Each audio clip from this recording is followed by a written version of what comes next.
Should you pay someone to help you with the FAFSA form?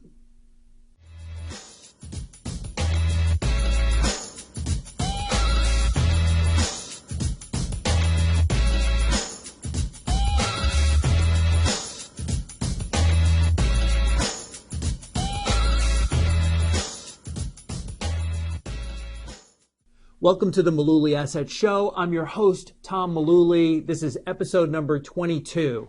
We had a lot of different people to choose who wore Met uniform number 22. Just a couple that we came up with, Don Clendenin, but I don't want to keep going back to the 69 Mets. But we also have, right now, Kevin Plawecki's wearing that number. We also had Ray Knight, the excitable boy from the 86 Mets. But we're going to focus on Al Leiter.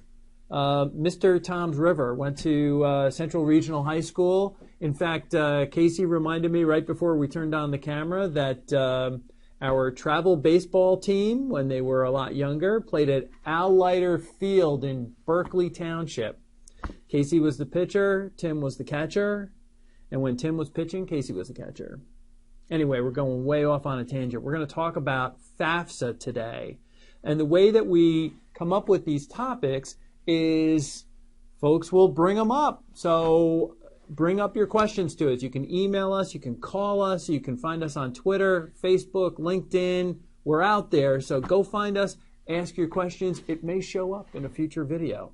All right, Case, what are we talking about today? Do you think I should pay someone to fill out the FAFSA? Should you pay someone to help you fill out the FAFSA? Well, the first thing you know, what is the FAFSA? It's the, Casey, help me out with this. It's the free application for student aid. Free application. Okay, I'm just keep stumbling on that word free. It's a free form. I don't think you should pay anybody for that.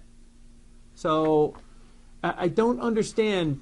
There used to be a lot of scams in the 90s and in the previous decade where there were a lot of these outfits. You'd pay a fee and they'd say, we're going to go out and scout for scholarship money for you. Scam.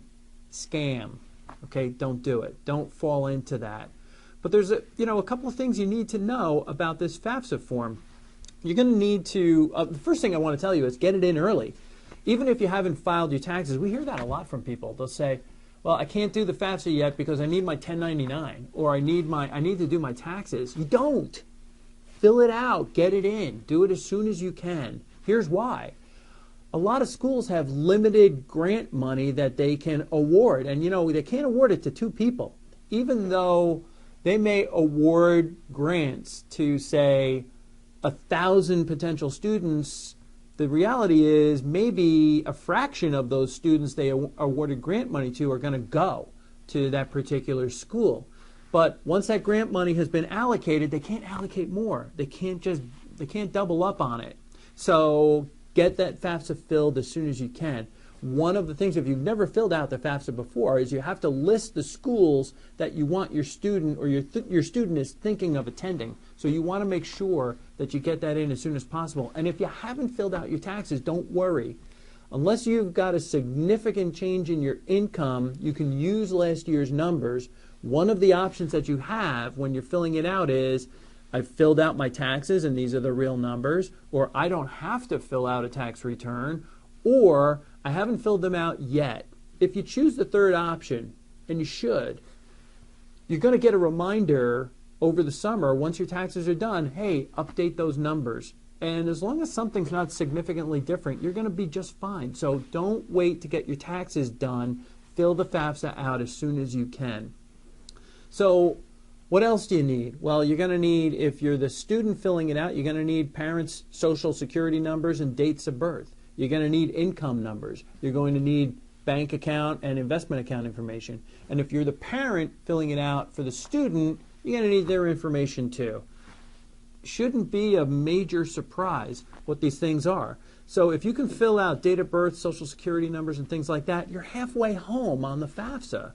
So the last thing that I want to mention with this FAFSA is that there's people who believe that if they get an expert to fill these forms out for them, that it's going to help them get more grant money or get a bigger scholarship. There's no trickeration when it comes to these kind of numbers. And the worst thing you can do on the FAFSA is fib. Don't make up the numbers, because if that's ever discovered, you're lying on a federal form. Bad. Don't do that. Okay? So, should you pay someone to fill out the free financial aid form? No. That's the bottom line. We're going to see you next on episode number 23. I'm very excited about that one. But thanks for watching today, and we'll see you then.